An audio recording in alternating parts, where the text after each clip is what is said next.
BNP আবার পাওয়ার আসবে, চাকরি করা লাগবে। সুদিন ফিরলেও ফিরেনি ইলিয়াস আলী। বিএনপি আবারও ক্ষমতায় আসবে, নিজের দলকে নিয়ে এভাবেই আত্মবিশ্বাসী থাকতেন 13 বছর আগে গুম হওয়া বিএনপির তৎকালীন সাংগঠনিক সম্পাদক এবং সিলেট 2 আসনের সাবেক সংসদ সদস্য এম ইলিয়াস আলী। আজকে বিরাজমা শেখ হাসিনা। সময়ের সাথে কেটে গেছে অন্ধকার, দীর্ঘ আন্দোলন ও সংগ্রামের পর ফিরেছে সুদিন। বাধাহীনভাবে চলছে বিএনপির রাজনৈতিক কর্মকাণ্ড। আজও এক অমীমাংসিত কালো অধ্যায় ইলিয়াস আলী অপহরণের ঘটনাটি।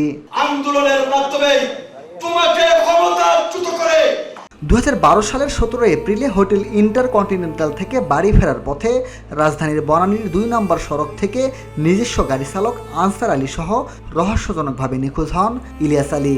জানা গেছে অজ্ঞাত ব্যক্তিরা আইন শৃঙ্খলা রক্ষাকারী বাহিনীর পরিচয়ে তুলে নিয়ে যায় তাকে। বাংলাদেশের নিরপেক্ষ নির্বাচনে ইলিয়াস আলী নিখোঁজের খবর ছড়িয়ে পড়ার পর তার নিজ জেলা সিলেট সহ উত্তপ্ত হয়ে ওঠে সারা দেশ। 2012 সালের 18 এপ্রিল থেকে সারা দেশে 5 দিন ও সিলেটে 6 দিন হরতাল পালিত হয়। গঠন করা হয় ইলিয়াস মুক্তি সংগ্রাম পরিষদ। সারা দেশে ছড়িয়ে পড়ে সহিংসতা। তত্ত্বাবধায়ক সরকার বাতিল করে দিয়েছে।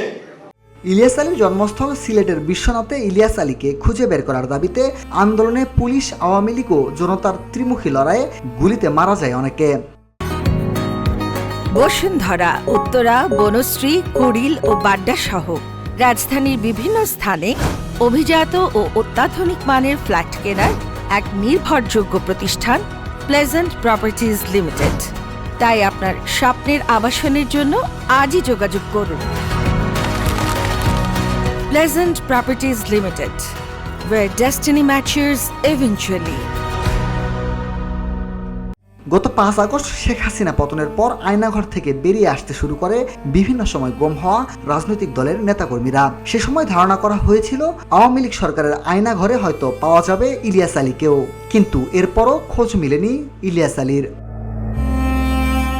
মিনহাজুল ইসলাম, ভিওডি বাংলা, ঢাকা।